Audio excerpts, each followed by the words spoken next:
यस्य ज्ञानञ्जनशलाकया चक्षुन्मिलितं येन तस्मै श्रीगुरुवे नमः। नमो विष्णुपादाय कृष्णपृष्ठाय भूतले श्रीमते भक्तिवेदान्ता स्वामीति नामिने। नमस्ते सरस्वते देवे गौरवाणी प्रचारिणि निर्विशेष शून्यवादी पाश्चात्य देशतारिणि। जय श्री कृष्णा चैतन्य प्रभु नित्यानंदा श्री अद्वैत गदाधर शिवासादि गौर भक्त वृंद। हरे कृष्ण कृष्ण कृष्ण हरे हरे, हरे राम राम राम हरे हरे। वाञ्छा कल्पतरुभ्यश्च कृपा सिन्धुवैव च पतितानां पावनेभ्यो वैष्णवेभ्यो नमो नमः। तो आप सबका स्वागत है आज की कक्षा में। और हम पढ़ रहे थे कि कैसे कल हमने बात करी थी कि वर्ण आश्रम धर्म को किस प्रकार से यूटिलिटी में लाया जा सकता है। और हमने ये भी बात करी थी कि कैसे चारों वैष्णव संप्रदाय ने अद्वैतवाद को एक विशिष्टवाद ऐसा करके बताया था कि अद्वैतवाद नहीं है, उसको शुद्ध किया था और द्वैतवाद को स्थापित किया था। कहाँ पे थे? श्री रामानुजाचार्य ने इन तत्वों का बहुत सुंदर विवेचन किया है। यदि आप तर्क करें कि जगत की सृष्टि से पूर्व केवल एक ही परातत्व था तो ये कैसे संभव है। अच्छा, ये हमने पढ़ लिया था।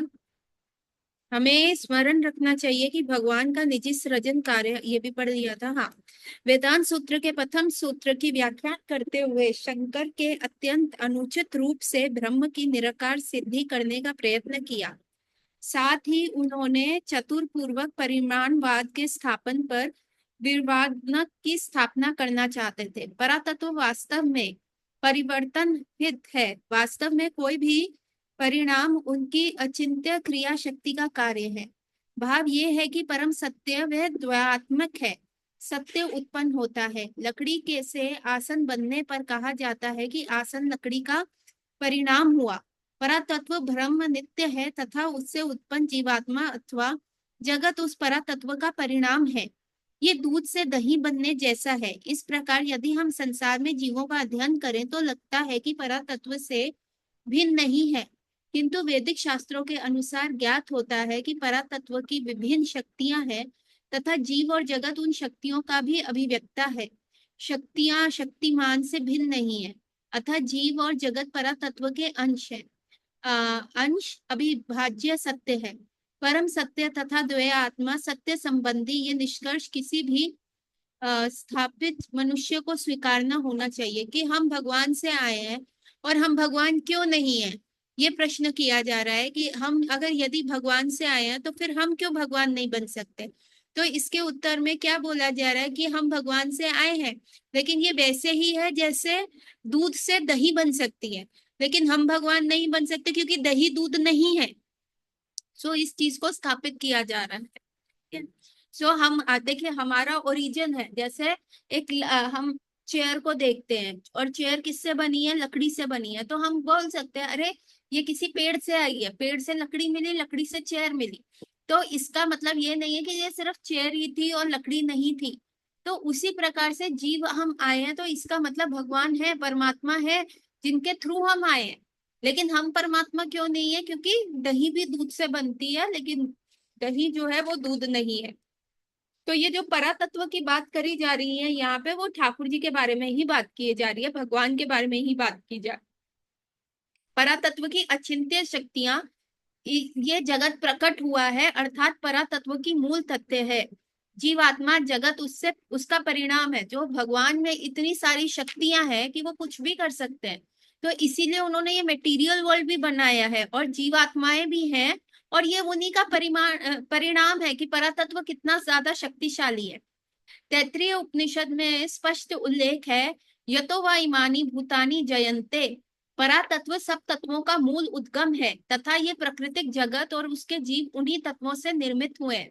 तो ये क्या बता रहे हैं कि हमें कहाँ जाना है। हमारा जो रेजिडेंशियल एड्रेस है वो ये माया जगत नहीं है ना। ये अपरा जगत, इस माया जगत को क्या कहते हैं, अपरा जगत है। हमारा जो ये है ये अपरा जगत नहीं है। हमारा जो डेस्टिनेशन है वो है परातत्व, भगवान के पास हमें जाना है। तो हमें वो रेजिडेंशियल एड्रेस चेंज करना पड़ेगा। क्यों? क्योंकि हमारा मूल उद्गम स्थान ही क्या है? परातत्व है। इस परिणामवाद को समझने में असमर्थ बुद्धिहीन जगत और जीव परातत्व से भेदहीन नहीं समझ सकते। इसे ना समझे कि कर के भय से वे ये निश्चय कर लेते हैं कि ये सृष्टि और जीव दोनों मिथ्या है। शंकराचार्य ने रस्सी को सर्प समझने का उदाहरण दिया। कभी कभी सीप में रजत भ्रम का दृष्टांत भी किया जाता है, किंतु निश्चय ही ऐसा तर्क धूर्त मात्र है। मांडुक्य उपनिषद में उल्लेख है कि रस्सी को सर्प तथा सीप में चांदी का भ्रम आदि उदाहरणों से विभिन्न उपयोग है। इन्हें निम्नलिखित प्रकार से समझना जा सकता है। अपने आदि स्वरूप में जीव शुद्ध आत्मा है। जब कोई देह में आत्म बुद्धि कर बैठता है तो उसे रस्सी में सर्प तथा सीप में चांदी के भ्रम का उपमा दिया जा सकता है। विवर्तवाद को मानने पर ही एक वस्तु में दूसरे का भ्रम संगत हो सकता है। वास्तव में देह जीवात्मा नहीं है। विवर्तवाद का सिद्धांत देह को आत्मा मानता है। प्रत्येक बद्ध जीव निश्चय ही इस सिद्धांत से दूषित है।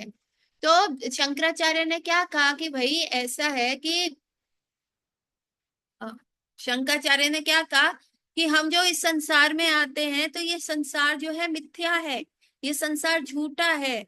ये जैसे रस्सी को अंधकार में, जब हम अंधेरे में होते हैं तो हम इसको रस्सी को देख के कहते हैं अरे ये तो सांप है। और कई बार सिप्पी के अंदर चमकती हुई पानी की बूंद भी ऐसा लगता है अरे उसमें तो चांदी है, लेकिन ध्यान से देखते तो कुछ नहीं है। तो लेकिन ये संसार तो है, हम इसमें जी रहे हैं, क्या ये भ्रम है? नहीं, ये नहीं भ्रम। ये संसार टेम्परेरी है। तो इसलिए जो ये कह रहे हैं ना ये मिथ्या है, मिथ्या नहीं है, ये टेम्परेरी है। और ये क्यों बना है? ये सिर्फ हम जैसे जीवों की डिजायर्स को फुलफिल करने के लिए बना, ये परमानेंट चीज नहीं है। लेकिन जैसे कि बारिश का बादल आता है और जैसे ही वो बारिश बरसा देता है, वो बादल वहां से चला जाता है। तो इसका मतलब ये नहीं है उसके जाने के बाद कहो कि अरे बादल था ही नहीं। था, लेकिन वो टेम्परेरी था, बरसा के वो चला गया।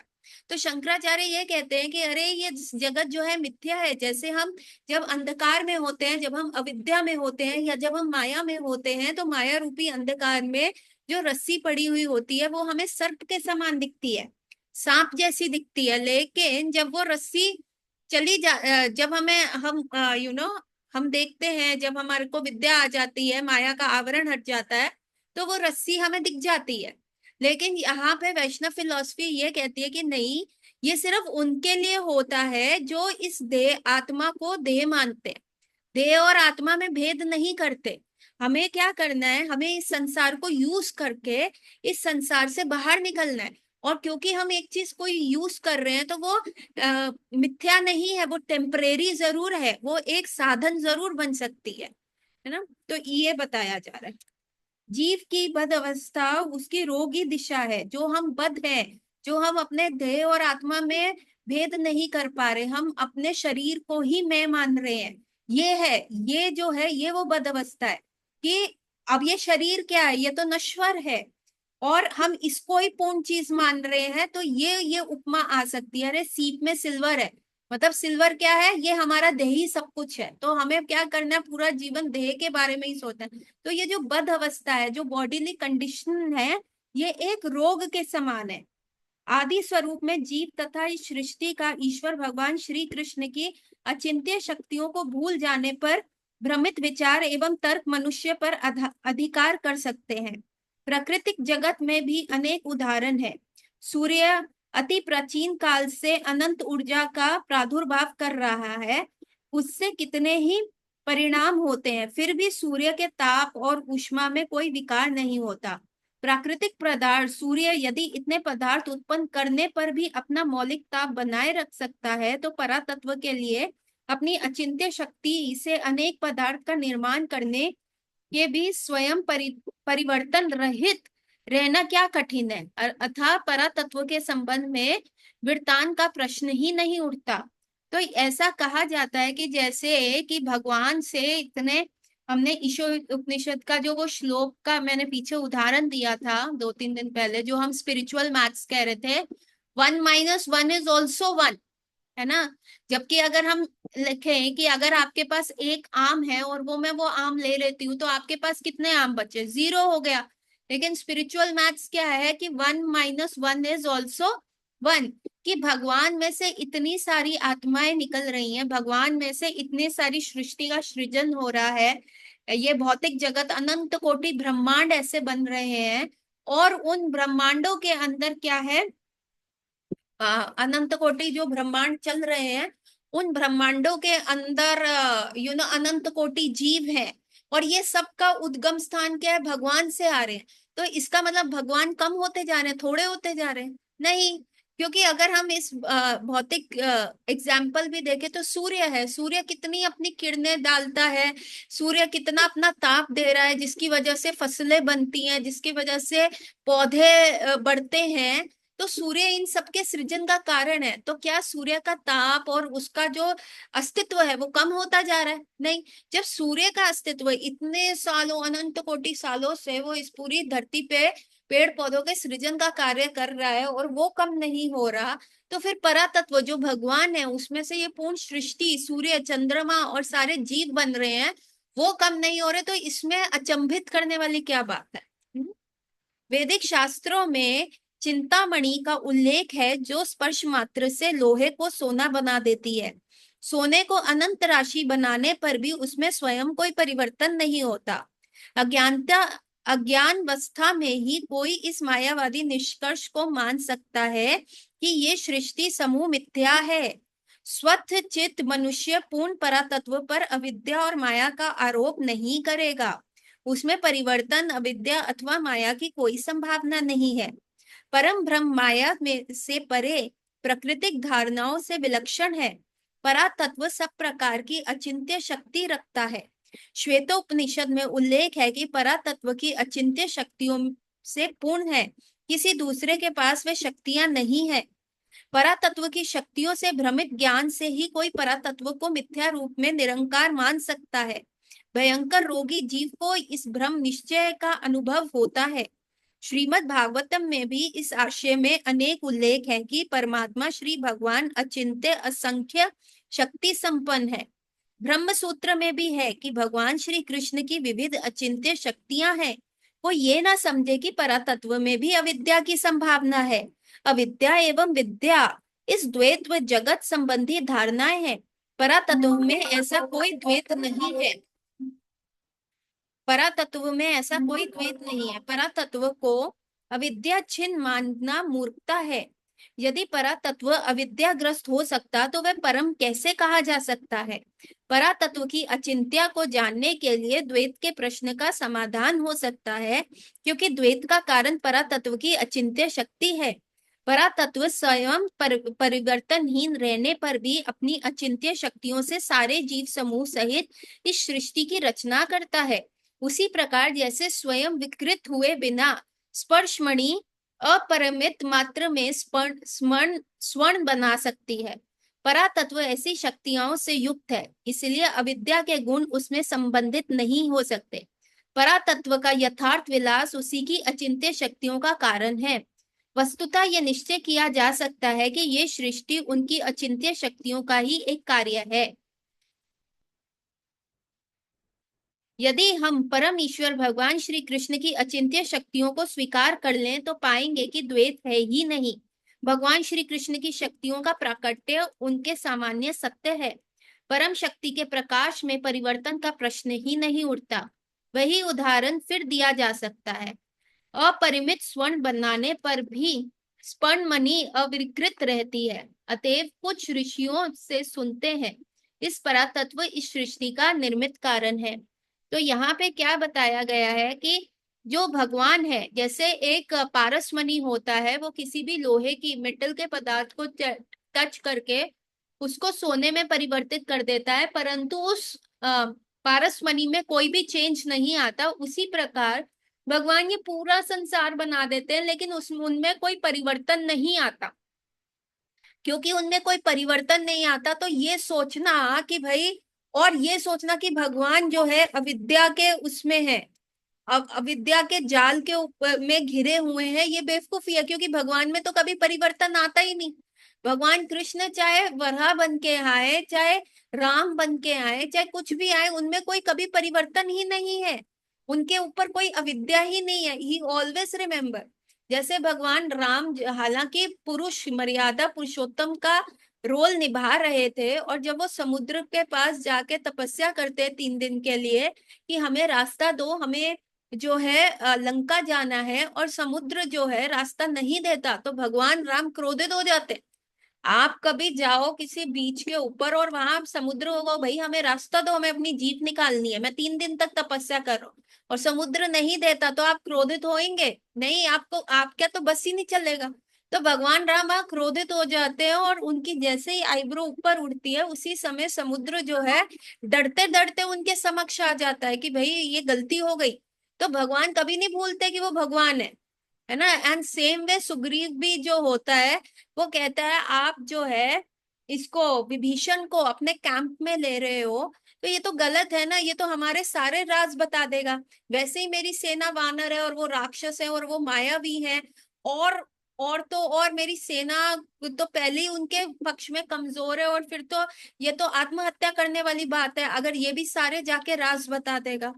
तो यहाँ पे सुग्रीव को भगवान क्या कहते हैं कि सुग्रीव देखो, तुम्हें लगता है कि मुझे तुम्हारी हेल्प की जरूरत है, मैं केवल एक उंगली उठाऊंगा, वो रावण अभी सीता को यहाँ दे जाएगा, उसके प्राण मैं हर सकता हूँ। तो तुम ये मत भूलो मैं भगवान हूं। तो भगवान स्पष्ट रूप में कहते हैं। तो भगवान कभी भी माया के कवर में आ ही नहीं सकते। और जब हम ये चीज समझ जाएंगे, क्योंकि द्वैत जो है वो इस संसार का है, सुख दुख, अच्छा बुरा, प्रिय अप्रिय, मित्र शत्रु, ये द्वैत यहाँ पे है, वहां पे नहीं है। भगवान चाहे कितना भी संसार का सृजन करते रहे, परंतु उसके उनके सृजन करने के उपरांत भी कोई ये संसार जो है वैसे ही रहेगा। वास्तव में रज्जु सर्प का उदाहरण बिल्कुल असंगत नहीं है। जब हम रस्सी को सर्प मान बैठते हैं, तो ये समझना चाहिए कि हमें सर्प का पूर्व अनुभव है, नहीं तो रस्सी में सर्प भ्रम कैसे हो सकता है। अतः सर्प की धारणा अपने में असत्य अथवा मिथ्या नहीं है। मिथ्या स्वरूप की असत्यता अथवा अस्तित्व अवास्तविकता होती है। भ्रम पूर्वक रस्सी को सर्प मानना हमारा अज्ञान है, किंतु सर्प की धारणा अपने में अविद्या नहीं है।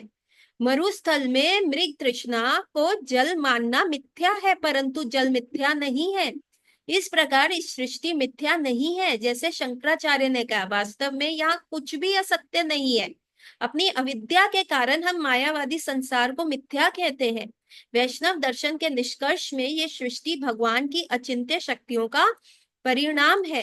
तो यहाँ पे क्या बताया जा रहा है कि वैष्णव वो क्या, जो शंकराचार्य मायावादी स्कूल्स वाले हैं, वो क्या कहते हैं, वो कहते हैं अरे ये संसार मिथ्या है, मिथ्या है, अविद्या की वजह से हम रस्सी को सर्प मान रहे हैं।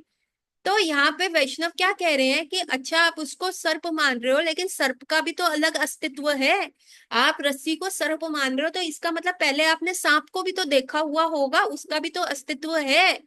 तो और जैसे डेजर्ट में जाते हैं, है ना, वहां पे ऐसा कुछ चमकदार लगता है, तो ऐसा लगता है वहां पानी है, लेकिन जब हम वहां पास पहुंचते हैं तो वहां पानी नहीं होता। इसको मृग तृष्णा कहा जाता है, भ्रम करने वाली चीज कहा जाता है। सूर्य की रोशनी में चांद जो रेत होती है वो ऐसा चमकती है जैसे कि वहां पे भर भर के पानी हो, लेकिन वहां पे पानी नहीं होता। तो लेकिन इसका मतलब ये नहीं है कि पानी का कोई अस्तित्व ही नहीं है।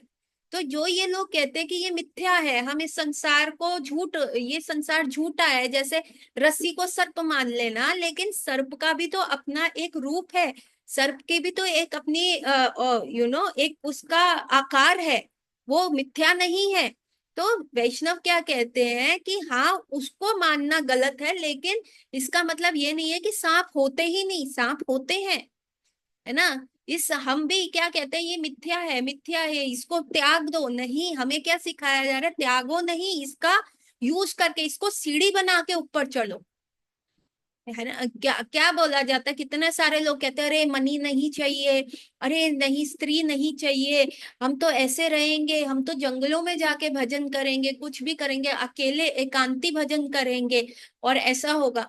लेकिन फिर क्या होता है, कई बार हम क्या होता है, वो रूप और आकार से इतना ज्यादा आकर्षित हो जाते हैं, फ्रस्ट्रेट हो जाते हैं, कई बार हमें हमारी इच्छा होती है कि हमें ये चीज चाहिए, जैसे हमने वर्ण आश्रम धर्म में कल देखा था कि कैसे जब हमारी कामनाएं पूर्ण हो जाती हैं तो उसके बाद भजन थोड़ा इजी हो जाता है, पर कामनाएं पूर्ण करना ही वर्ण आश्रम का नहीं है, रेगुलेटेड वे में कामना पूर्ण करना। ये नहीं कि भैया चलते जाओ पूरा ऐसा कर लो, नहीं, रेगुलेटेड वे में जब कामना पूर्ण हो जाती है तो हमें समय मिलता है। और यदि हमारी कामना तृप्त नहीं होती तो अंदर कितना फ्रस्ट्रेशन रहता, तो उसमें भजन कैसे हो पाएगा। ये संसार जो है, जो मायावादी कहते हैं कि ये मिथ्या है, ये एक्चुअल में मिथ्या नहीं है, ये है, लेकिन ये टेम्परेरी है। हमें ये नहीं कहना कि हाँ ये परमानेंट है, ये हमारा परमानेंट, हम यहाँ आ गए, हम यहाँ परमानेंटली आ गए, मृत्यु नहीं होगी, ऐसा नहीं, नहीं होगा, सब कुछ होगा। तो जो समय दिया गया, ये बॉडी खत्म होगा, इस बॉडी को यूज करके अपनी इंद्रियां, क्योंकि आत्मा क्या है, आत्मा तो ऐसे, आत्मा को तो अलग से उसको अभी ट्रांसेंडेंटल बॉडी तो नहीं मिली, अभी उसके लिए यूज के लिए क्या है, यही बॉडी मिली है ना। आप कहो कि भाई मुझे नॉर्थ से साउथ जाना है, नॉर्थ इंडिया से साउथ इंडिया जाना है, पर मेरे पास एयर की टिकट के पैसे नहीं है, मेरे पास ट्रेन के टिकट के पैसे नहीं है, मेरे पास सिर्फ क्या है, ये सिर्फ दो पैर है, इनसे मैं चल चल के जा सकता हूँ। हाँ, आपको समय जरूर लग जाएगा, लेकिन ये तो नहीं है ना कि ये मिथ्या है, आप चल के नॉर्थ से साउथ तो पहुंच ही सकते हो ना। उसी प्रकार आत्मा को भी इस माया जगत से अ, जिसको कहते हैं अपरा तत्व से परा तत्व में जाना है। तो आत्मा कैसे जाएगी, उसके पास अभी कोई ऐसा पावर नहीं है सिवाय इस बॉडी के। तो वह इंद्रियों को कंट्रोल करके, ज्ञान अर्जित करके, जब जितना भी ये टेम्परेरी बॉडी है, जितने भी समय के लिए, उसको उतना टेम्परेरीली यूज करके वहां तक पहुंच सकती है। इसका मतलब ये नहीं है कि ये मिथ्या है। हम्म। तो फिर आप कैसे पहुंचे, जैसे आप कहो भाई हमें बैंगलोर से मुंबई जाना है, तो ट्रेन में जाएंगे, अभी हम बैंगलोर थे और अब हम मुंबई हो गए। अरे, जो ट्रेन थी वो मिथ्या थी? नहीं, ट्रेन मिथ्या नहीं थी, वो थी। ट्रेन इमेजिन है, मिथ्या का मतलब जो चीज जिसका कोई अस्तित्व ही नहीं है, ट्रेन थी, वो आपको यहाँ लेके आई है, पर वो टेम्परेरी थी। अब वो कहीं और, ये वो टेम्परेरी ये रूट पे चली थी, अब चाहे वो कोई और रूट पे चले, पर वो आपको बैंगलोर से मुंबई लेके आई, आपने उसको एज ए साधन यूज किया, चाहे वो टेम्परेरी, आप उसमें बस नहीं गए, परमानेंटली वहीं अपने घर नहीं बना लिया, तो दैट इज टेम्परेरी। उसी प्रकार से ये शरीर भी टेम्परेरी है। वेदों का महावाक्य प्रवण ओमकार परम ईश्वर भगवान श्री कृष्ण का नाद विग्रह है, किंतु शंकराचार्य ने झूठ मूठ अतम तत्वमसी को महाकाव्य कहा है ना। वेद, ओम, ओम क्या रिप्रेजेंट करता है, ओम में तीन शब्द होते हैं, ओ, ओम, म, है ना। एक ऊ, एक ऐसे बड़ा ऊ का, और चंद्रम बिंदु, तो ये तीन चीजों को रिप्रेजेंट करता है। जीव, भगवान जीव और भगवान की शक्तियों को रिप्रेजेंट करता है। तो भगवान ने ये कहा कि ये जो अ ओ म है, ओ जो ये बना है, ये तीन को रिप्रेजेंट करता है, मुझको रिप्रेजेंट करता है, जीव तत्वों को रिप्रेजेंट करता है, और मेरी शक्तियों को रिप्रेजेंट करता है, और यही परम सत्य है। इसी परम सत्य तक आपको जो है पहुंचना है। और ये शंकराचार्य ने इसको खंडित करते हुए क्या कहा, महाकाव्य क्या दे दिया कि तत्वमासी, तत्वमसी कि मैं ही भगवान हूं, मैं ही परमात्मा हूँ। तत्वमसी कि मैं ही भगवान बन सकता हूँ, जैसे ही ये शारीरिक आवरण हट जाएगा, मेरे अंदर का जो परमात्मा है उसको रियलाइज हो जाएगा कि वो भगवान है। तो उन्होंने भगवान भगवान ने ओम से क्या किया कि जीव मेरे शक्तियों के ऊपर ही आधारित है, चल पाता है, और अल्टीमेटली जीवेरे स्वरूप कृष्णेरा नित्य दास, ये ओम रिप्रेजेंट करता है। लेकिन शंकराचार्य ने इस सेंटेंस को ही चेंज कर दिया, तुम दास नहीं हो, तुम तो स्वयं भगवान बन सकते हो। ओमकार भगवान की सब अचिंत्य शक्तियों का स्रोत है। तत्वमस्मि को वेद का महाकाव्य कहने पे शंकर ठीक नहीं है, क्योंकि तत्वस्मि वेद में उप प्रधान है।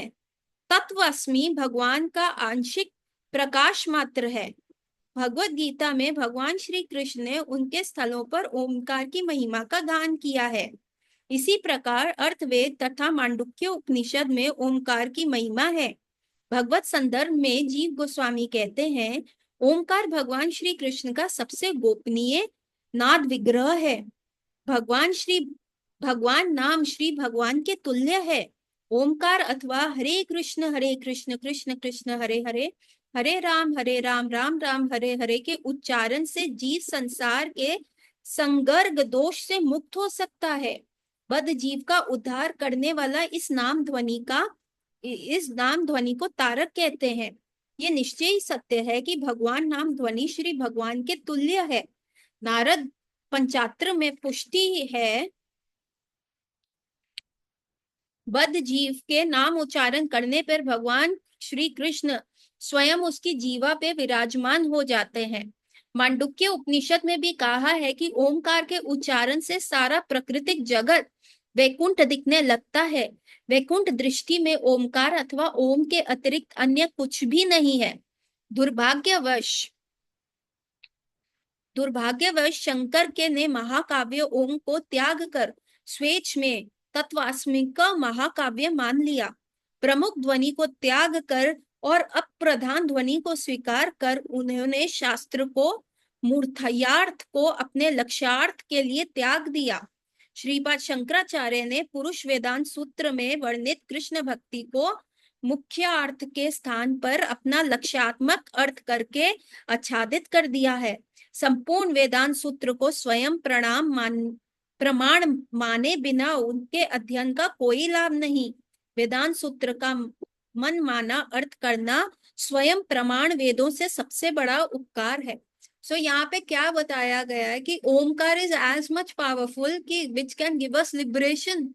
वो हमें इस अपरातत्व जगत से परातत्व जगत का लेके जा सकता है, क्योंकि ओमकार रिप्रेजेंट ठाकुर जी की सारी एनर्जीज। जितनी भी ठाकुर जी की सारी एनर्जीज है वो ओमकार रिप्रेजेंट होता है ना। सो हम इस अपरातत्व जगत से परातत्व जगत में जा पाएंगे। लेकिन शंकराचार्य ने उसको हटा दिया। उसको जो महाकाव्य था उसको हटा दिया। उन्होंने क्या कहा, शंकराइट स्कूल क्या करते हैं कि आप कोई भी विग्रह ले लीजिए, आप गणेश जी का ले लीजिए, शिव जी का ले लीजिए, आप कृष्ण का ले लीजिए। हमारे लिए क्या है, एज अ वैष्णव हमारे को कृष्ण तक पहुंचना है। वेदांत का अंत क्या है, भगवान कृष्ण, भगवान विष्णु, वहां तक पहुंचना है। लेकिन ये लोग कहते हैं दैट इज द एंड, है ना, that is the final destination. Krishna prem is the final destination for us गॉडिया।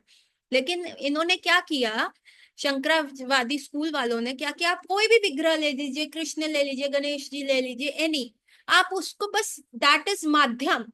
आपको बस ध्यान लगाने के लिए एक विग्रह चाहिए, है ना। आप ध्यान मोबाइल पे भी लगा सकते हो, आपको विग्रह की जरूरत नहीं, आप मोबाइल पे लगा लो, ऐसे करके मोबाइल रख लो या कोई भी ऑब्जेक्ट ऐसा रख लो, बस ध्यान लगाना है और आपने बस मंत्र जाप करना है और धीरे धीरे वो विग्रह टूट जाएगा। आपके ऊपर से भी माया का आवरण हट जाएगा और आपको रियलाइज होगा, अरे उस विग्रह को जो रिप्रेजेंट कर रहे थे गणेश जी और मुझ में कोई डिफरेंस नहीं है, शिव जी और मुझ में कोई डिफरेंस नहीं है, कृष्ण और मुझ में कोई डिफरेंस नहीं है, वो भी भगवान, मैं भी भगवान बन गया। लेकिन ये कंप्लीट क्या है, उन्होंने जो हमारा लक्ष्य है कृष्ण को प्राप्त करना, उनको क्या किया, बीच का पार्ट बना दिया। अरे वो उनको यूज करके आप भगवान बन जाओ।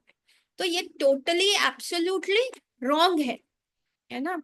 जहां तक ओमकार प्रवण का संबंध है, उसे भगवान का नाद अवतार माना जाता है। उस नाद का मतलब है भगवान का फर्स्ट बोला गया वर्ड। जब ब्रह्मा जी आए थे, ब्रह्मा जी भगवान की नेवल से उत्पन्न हुए, लोटस पे थे, उनको समझ नहीं आ रहा था कि क्या हुआ, कैसे बना, और first thing he listened was the Om, and then he meditated on it, and then तब उनको सारा नॉलेज मिला। तो ये भगवान का नाद है। नाद का मतलब होता है नाद करना, मतलब लाइक पहले राजा महाराजा आते थे तो ढोल नगाड़े बजते थे उनके आने का सूचित करने के लिए। तो ये भगवान का नाद है कि हाँ भगवान आ रहे हैं, भगवान प्रकट हो रहे हैं। इस रूप में ओंकार नित्य अनंत मायातीत परम तत्व तथा अक्षय है। आदि मध्य और अंत में वही ओंकार है और अनादि भी वही है। ओंकार को ऐसे समझने वाले ईश्वर भगवान श्री कृष्ण का प्रतीक जानना चाहिए। ओंकार एवं विष्णु का परातत्व तथा सर्वव्यापी समझने वाले प्राकृतिक जगत से कभी शोक नहीं करते और ना ही वे शुद्र रहते हैं। ओमकार का स्वरूप पंच भौतिक नहीं है, इसका प्रकाश है, वह अनंत रूपधारी है। ओमकार के ज्ञान में जीव प्राकृतिक जगत के द्वैत से मुक्त होकर परम ज्ञान प्राप्त कर सकता है। इस प्रकार ओमकार भगवान का सर्व मंगलकारी रूप है। मांडुक्य उपनिषद में ऐसा वर्णन है। किसी उपनिषद की मूर्खता पूर्वक व्याख्या करने का ये उचित नहीं है कि अपने रूप में इस संसार में स्वयं अवतीर्ण होने में असमर्थ होने के कारण भगवान अपने स्थान पर ओमकार को भेजते हैं। इस असत धारणा से ओमकार को प्राकृतिक समझ लिया जाता है।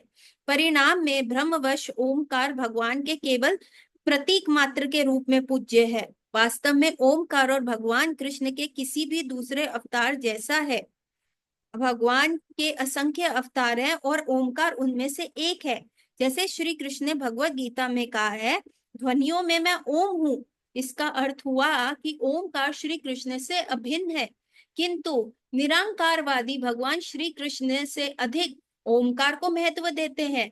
सत्य तो यह है कि भगवान का कोई भी अवतार या रूप प्रतीक उसमें अभिन्न है, अतः ओमकार वेदों का परम रूप सिद्ध हुआ है। वास्तव में वैदिक मंत्रों में दिव्य शक्ति इसलिए है क्योंकि उनके पहले ओमकार का प्रयोग होता है। वैष्णव ओमकार की व्याख्या इस प्रकार करते हैं, स्वयं भगवान श्री कृष्ण का वाचक है। ओ से श्री कृष्ण की नित्य प्रियसी श्रीमती राधा रानी का निर्देश है, तथा मैं परम ईश्वर भगवान श्री कृष्ण के नित्य दास जीव का निर्देश है। शंकर ने ओमकार को ऐसा महत्व नहीं दिया, किंतु वेद, रामायण, पुराण तथा महाभारत आदि के अंत तक ये महिमा वर्णित है। इस प्रकार सर्वत्र श्री भगवान की कीर्ति का उद्घोष हुआ है। तो यहाँ पे क्या बताया जा रहा है कि भगवान की कीर्ति किस प्रकार फैली है, ओमकार के थ्रू। क्योंकि सारे वैदिक मंत्र अभी क्या है हमारा, अभी परम फर्स्ट क्या है, फर्स्ट दीक्षा हमें हरि नाम की मिलती है और सेकंड दीक्षा हमें गायत्री मिलती है। तो जब गायत्री मंत्र हमें 6-7 जो गायत्री मंत्र दिए जाते हैं वो शुरू ही ओमकार से होते हैं। ओमकार क्या है, भगवान का एक अवतार है। जैसे भगवान कहते हैं, अरे धनुधर में मैं अर्जुन हूँ, है ना, पहाड़ों में मैं हिमालय हूँ, उसी प्रकार ध्वनि में मैं कौन हूँ, ओम। लेकिन भगवान का अपना स्वरूप है ना। ओमकार का एक माध्यम है कि हाँ हम भगवान तक पहुंच पाएंगे, भगवान का एक रूप तक पहुंच पाएंगे। और ओमकार का भी अपना एक रूप है, स्वरूप है, दिव्य है, मायातीत है, माया के इन बंधनों से परे है। लेकिन लोग क्या कहते हैं, अरे नहीं, हमें हमारा लक्ष्य ही उस ओम में पहुंचना है, जो ये पार ब्रह्म है यही ओम है, इसी में हमें सम्मानित हो जाना है। तो ओम को क्या किया हुआ है, भगवान से भी ऊपर का दर्जा दिया हुआ है। तो ये गलत है। ओम हैज तो ऑल द पावर, हरि नाम और हरि में कोई फर्क नहीं है। उसी प्रकार ओम भी भगवान का एक अवतार है। ठीक है, सो इसमें ये किया हुआ है। और ओम किसको इंगित करता है, रिप्रेजेंट करता है, जो मैंने आपको पहले ही बताया, जो रिप्रेजेंट करता है भगवान श्री कृष्ण को, ओ भगवान की सारी शक्तियों को, जो कि प्रमुख शक्ति उनकी श्रीमती राधा रानी है। और म रिप्रेजेंट करता है जीव तत्व को, हम सारे जीवों को। ठीक है, now we come to the 21st chapter of this book, है ना। बहुत जल्दी हम इस बुक को खत्म कर लेंगे and then I will end the lecture classes also. ठीक है, we won't be having more lectures after that. So यहाँ पे हमारे जो बुक्स हैं, मेरे ख्याल से we are on the 21st chapter, और मेरे ख्याल से 100 और पेज रह गए हैं। हमें सिर्फ 32 चैप्टर तक ही पढ़ना है, 32 चैप्टर ही है इसके। मायावादी और आत्मसमर्पण। ठीक है, अभी हम कहाँ पे शुरू हुए, ये सारा चैतन्य महाप्रभु, सारा प्रकाशानंद सरस्वती को सब बता रहे हैं। इस विधि से भगवान श्री चैतन्य महाप्रभु ने वेदांत सूत्र के लक्षणात्मक अर्थ देने के प्रयत्नों की निंदा की। सब उपस्थित सन्यासी गण उनकी व्याख्या से आश्चर्यचकित हो उठे। मुख्यार्थ व्याख्या सुनकर एक सन्यासी तो तुरंत जिज्ञासा की, श्रीपाद चैतन्य देव, ओमकार के लक्षणात्मक अर्थ की निंदा से आपने जो कुछ कहा है वह परम उपयोगी है। भगवान की आपकी व्याख्या तो सत्य मान सकते हैं, वास्तव में हम सब भी जानते हैं कि शंकर की सारी व्याख्याएं कृत्रिम और काल्पनिक हैं। फिर भी संप्रदाय के अनुरोध से हम उन्हें सच मानना पड़ता है। आपसे वेदांत सूत्र की मूर्खयार्थ व्याख्या सुनने में हमें हार्दिक प्रसन्नता हुई। इस प्रार्थना को सुनकर श्रीमान महाप्रभु ने वेदांत सूत्र के एक एक सूत्र की मुख्य अर्थ व्याख्या की। उन्होंने ब्रह्म शब्द का अर्थ किया। ब्रह्म का अर्थ है सबसे बड़ा, अर्थात भगवान श्री कृष्ण। ब्रह्म शब्द में संकेत है कि ब्रह्म तत्व तत्वों 6 ऐश्वर्य से पूर्ण है। भगवान समग्र श्री, कीर्ति, वीर्य, रूप और ज्ञान तथा त्याग से परिपूर्ण है। धरती पर प्रकट काल में श्री कृष्ण ने इन 6 ऐश्वर्यों को पूर्णतम प्रकाश किया है। भगवान श्री कृष्ण के समान धनवान, विद्वान, सुंदर, बलिष्ठ, कीर्तिमान अथवा त्यागी कोई भी नहीं है। अतएव भगवान श्री कृष्ण ही पार ब्रह्म है। इसकी पुष्टि भगवत गीता में अर्जुन ने कही है। पर ब्रह्म परम धाम, आप परम ब्रह्म तथा परम धाम है।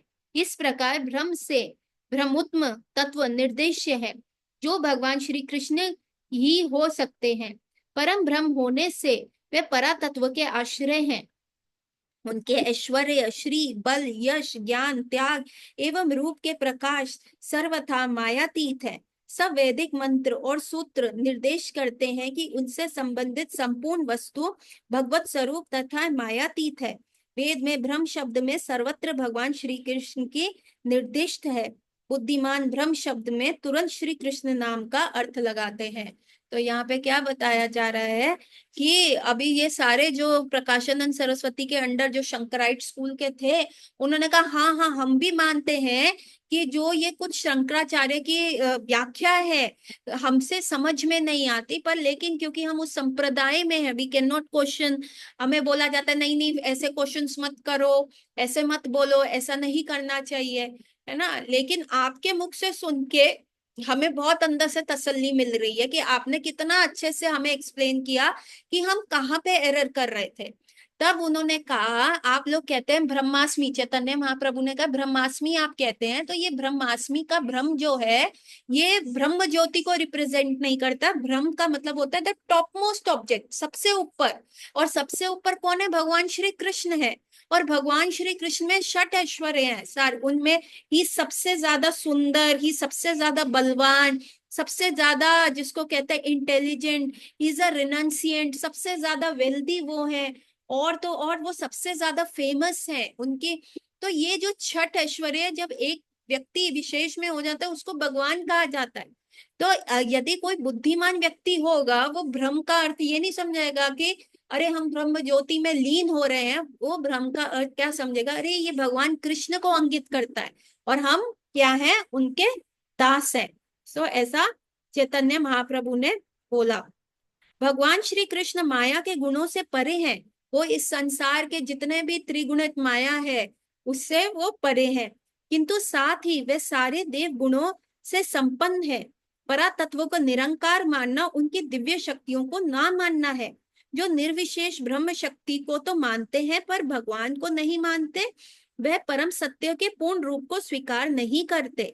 परातत्व को पूर्ण रूप से स्वीकार करना चिदिलस्की को स्वीकार करना है। भगवान श्री कृष्ण का निर्देश ना करने से निरंकारीवादियों की मान्यता अपूर्ण है कि जो ब्रह्म ज्योति को तो मानते हैं लेकिन उस ब्रह्म ज्योति के सोर्स को भगवान कृष्ण को नहीं मानते, वो मूर्ख है ना। दे डोंट नो कि वो what is actually the thing is, वो ट्रुथ से परे है। वो आदि चीज मान रहे हैं पर आदि, आप सूर्य की किरणों को मान रहे हो लेकिन सूर्य को नहीं मान रहे, तो ये तो बेवकूफी है ना। तो यही भगवान कृष्ण बता रहे हैं, चैतन्य महाप्रभु जो है प्रकाशानंद सरस्वती के शिष्य प्रकाशानंद को बता रहे हैं कि देखो यहाँ पे मायावादी फॉल्ट करता है, and they are also listening and they are also saying कि उनको भी अंदर से बहुत प्रसन्नता मिल रही है। जैसे खाना खाने से पेट भर जाता है वैसी प्रसन्नता उनको भी मिल रही है कि हाँ इतना अच्छा तथ्य ज्ञान उनको मिल रहा है। सो